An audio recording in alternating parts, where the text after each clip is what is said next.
You give so much. When you are on stage, the people ask more and more, and you give them. It's a pleasure. André Rieu built a world-class musical empire, but today, whispers of grief and tension are echoing through his family.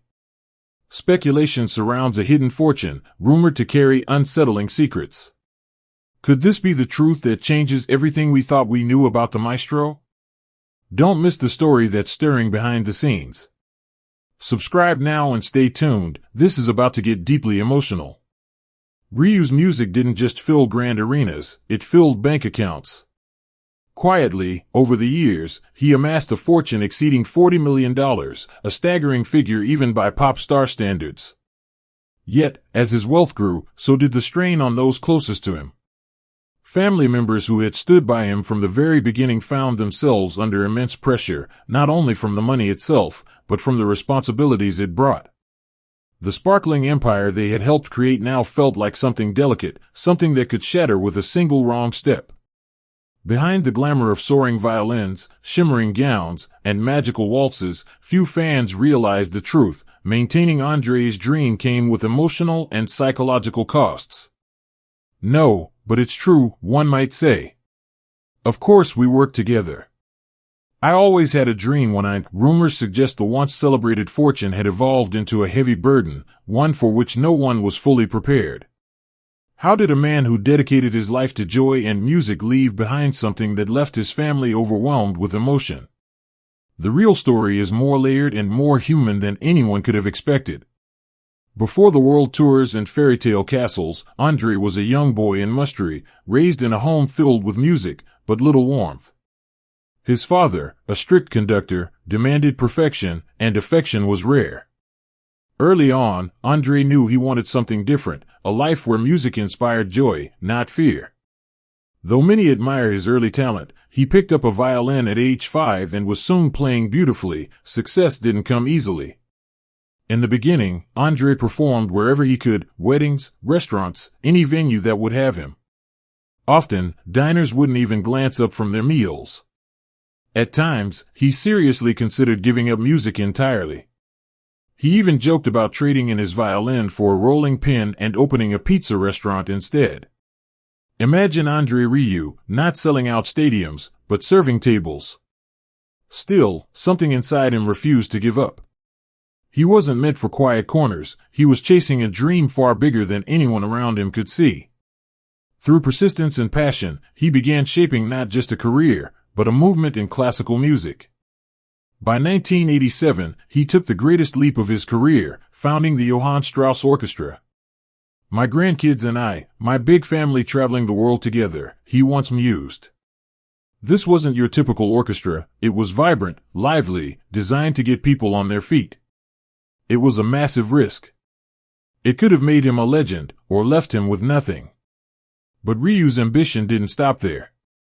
In 2008, he took on a project so monumental it nearly ruined him. He recreated Vienna's famous Schönbrunn Palace as a concert backdrop, complete with gold carriages, fountains, and ice rinks. The cost exceeded $30 million. The weight of the production nearly crushed him. Bankers sat him down, questioning what assets could be sold to cover the losses. For a moment, the dream seemed to have outpaced reality. But André didn't give in. Through relentless touring and sharp rebuilding, he clawed back from the edge. "He never worked with me," someone once said. And he never said, "You play beautifully." No. Despite the silence or criticism, André Rieu became a symbol of resilience.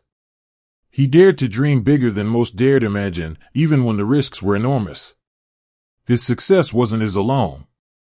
Behind it stood a deeply involved family. His wife, Marjorie, was more than a partner, she was a creative force. She designed the costumes, crafted the storylines, and helped bring to life the magic that enchanted audiences worldwide. Their son Pierre stepped in too, not as a performer, but as vice president of André Rieu Productions, taking on the immense task of managing the operation's daily demands. Together, they didn't just run a business, they created a legacy.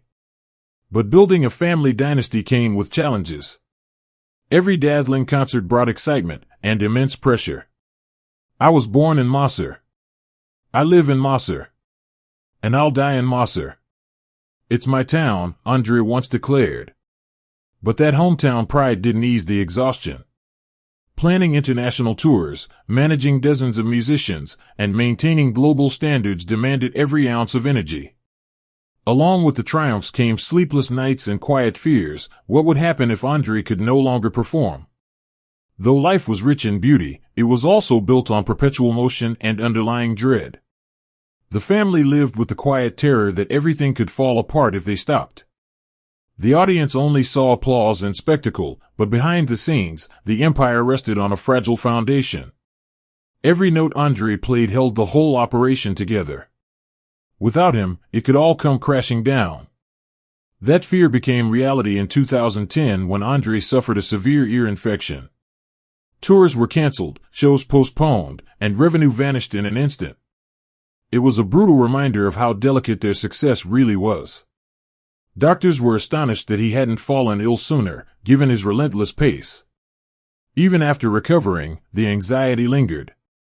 What if next time, he couldn't come back?